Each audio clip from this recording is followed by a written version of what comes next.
Friend of the program, CJ Moore. I give him the friend of the program moniker because I hooped with CJ Moore at the Final Four the past 2 years. Elite point guard for what it's worth. If anyone's ever wondered about CJ Moore's hoop game, I can vouch for him. Elite PG, gets to where he wants to, great passer. But that's not what we're here to talk about today. CJ Moore released a piece, I believe it's for The Athletic through the New York Times. That always throws me off. But he basically was calling around asking coaches which freshmen and transfers thrived this summer and could surprise this season. And he talked about some freshmen that I wanted to kind of bring up here. Now, this article is behind a paywall, so we're not going to go too deep into it, but there were some names on here that I think resonate on this channel. One being Keaton Wagler, who, look, we have anyone who has talked about Keaton Wagler this summer has been absolutely raving reviews. Brad Underwood, he's a guy. He's gonna be a guy. Kylan Boswell, he's straight up, he's cold. We're over here having discussions on does Keaton Wagler need to get on the court? What are his minutes looking like?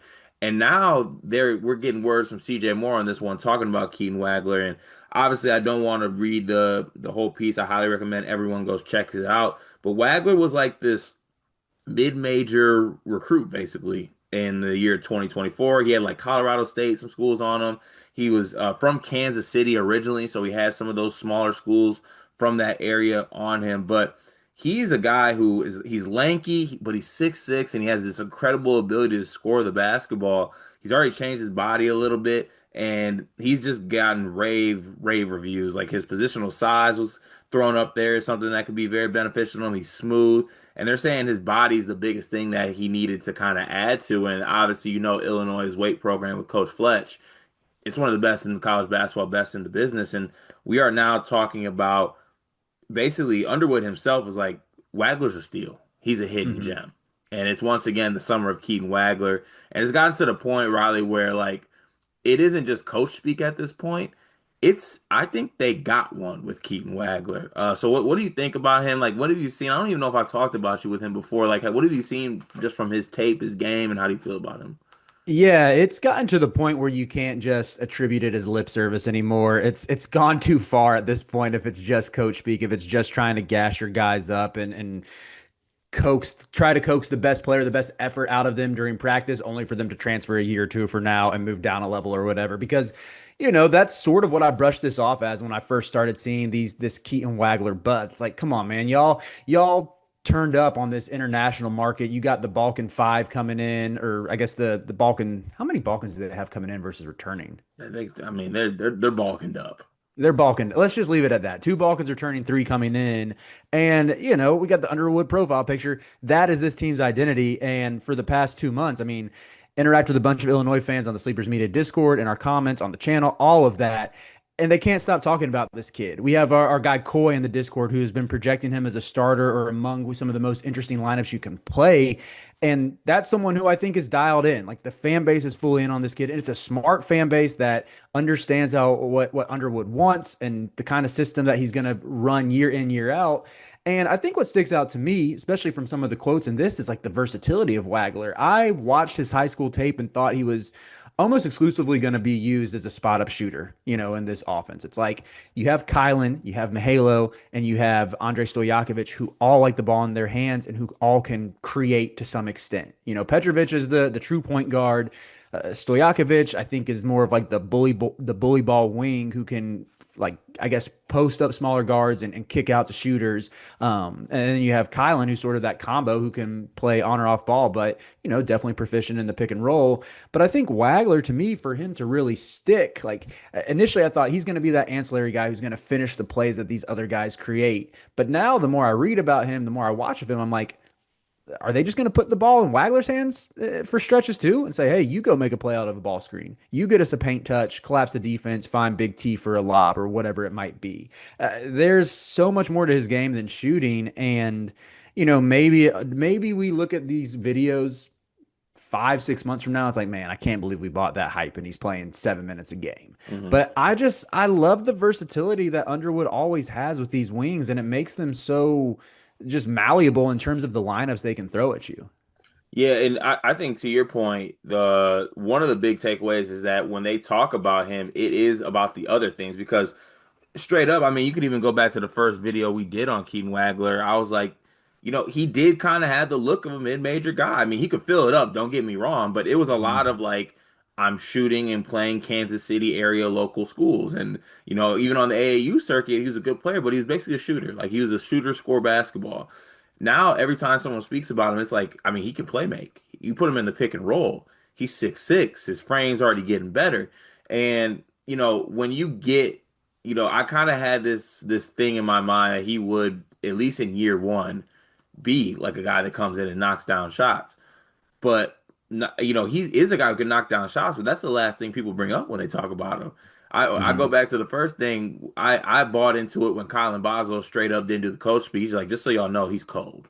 Like like he's cold. He's one of them like he is one of them guys. He's got that. It ain't no like Trent Noah. He's a lights out shooter, best shooter I ever played with. It's like, nah, Wagler's cold. So, obviously, That is such a good point. We might have done a video. I did a no, video on that with some. we did a video on it. Okay, yes, I will come back to that. I think that's such a great comparison with looking at the way Kentucky's talking about Trent Noah, where it's best shooter on the court, best spot shooter. Like, yeah, I heard that about Paxton Wojcik and Cade Tyson as a Carolina fan. Right. There's such a big difference between that and like he is cold as the offseason talk. Right. It's a stamp for it. And look, now you brought up some of the pieces they have. They have Andre on the wing. They'll have Mahalo and Kylan in the backcourt.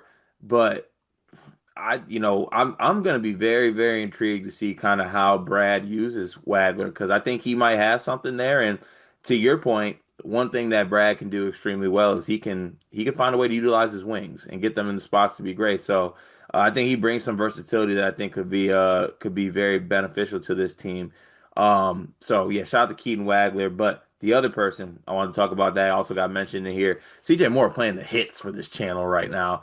Acaden Lewis, Villanova freshman, former Kentucky commit, decommits from Kentucky, finds his way to Villanova to play for Kevin Willard. Kevin Willard had some great words to say about him, though, in this article. Talked about how I guess they have like a little preseason summer lifting competition, and he was like the fifth strongest person on the team as a freshman. He already looks physically bigger. And on the same token as what we've been talking about, Keaton Wagler, Kane Lewis has been having himself a really good summer as well. We've seen him at the Spider Camp having some really good one-on-ones with Michael Brown that were high level. We see him at Rico Hines runs out in California being high level, playing with some NBA players. Someone called him the best guard on the floor in those runs with a lot of high level guards in that game. So I guess what do you take from this Acaden Lewis hype? What's it going to look like with Villanova? Because I just the one thing that made me feel good about how I feel about Acaden Lewis is Kevin Willard said that he was the fifth strongest guy on the team with the lifting competition, but that just relates to what he is. The kid's a competitor. He Mhm. wants to kill the person across from him. He wants to check the Michael Browns. He wants to go head to head with all these guys. He thinks he's better than him. And whether he is or not, there's something to be said about the fact that you approach it like you are better than those people, and it can work in your favor. But what are you seeing from a Caden Lewis, and I guess what do you take away from these quotes in like this summer, I guess, for him? Yeah, I will just add this is if you're a Villanova fan, this article is worth the read for the Willard quotes alone. We got some really candid ones from him. Again, don't want to go into the paywall content. I want to platform CJ and the Athletic with that, but he got some really good quotes about Acaden out of Willard that were super encouraging. And I think the big takeaway here, Cart, Villanova needs Acaden Lewis to be one and done level good for them to be competitive this year. Oh yeah, oh yeah. Who's their other guard Devin Askew. in the This year roster's in the year of our Lord 2025, huh? in the year of our Lord 2025. Remember when he first got to Kentucky and he was baby Dev? Yes, Is hey, not the baby dev shop. is he even Unk Dev now, or is he just Grandpa Dev? He's He yeah, he's one of the two. he might be Grandpa Dev. Dude has been in school for forever. This is school number 5, is it not? Kentucky, Cal, Texas, Long Beach State, Yeah, Villanova. yeah. Jeez, man. Yeah, like this Villanova roster, I will say Kevin Willard is a floor raiser. Pretty much year in, year out, you will at least be on the bubble. And I think he can get the maximize this roster to that extent to getting them maybe looking like a tournament team. The big questions with Willard for me are always just how high is his ceiling? Like, can you capitalize when you get these high end players, whether it's a Miles Powell or Derek Queen? And I thought he did a pretty good job with Queen, but they're not always going to be loading up on the best talent. But this roster is just dotted with mid-major players, and they really need a Caden to outplay his recruiting rankings to elevate them to bubble status or even get them over the hump to be like a first four team or something like that. And with the Caden, the thing that has never really made sense to me, this goes back to last summer when I think me, you, and Greg all fell in love with his game, just his ability to get wherever he wants to on the court. I think the passing vision is there. Maybe the feel is still a work in progress. I think sometimes he's still like on the EYBL circuit would over dribble at times and take on too much responsibility himself, play a little hero ball. So maybe that's still why he's getting knocked and being a more of a top 50 guy than like a top 20. But yeah, like this dude has been tearing up these camps, whether it's the Spida camp or the Formula Zero camp last year for 2 years now. And I think the expectations still need to be high. So this is a great review coming from Willard, but we do need to see it on the court actually materialize, or the Villanova fans are going to get even more restless than they already are. Facts. And look, like I said, if you're a Villanova fan, you for sure got to tap into this article because you are getting paragraphs of Willard quotes on Kaden Lewis, and they're all great. I do want to take just two little pieces from it. Willard said he could be a one and done guy. He said if he shoots it well at a 36%, 37% clip from three, he could be a one and done guy. And then I also want to point out there he used the word pizzazz. Will, The pizzazz stuck out to me too, where I was like, how, that's a how, great. how am I gonna do this year, Riley? I love a Caden Lewis, but like Willard, he hurts me. You got the bald man using the word pizzazz to describe his game. Oh man, you know what? I got time. There's a little bit. I know the season's approaching fast, but we'll make sure that we get to it. But shout out to CJ. Acaden is so cold, man. What do you say?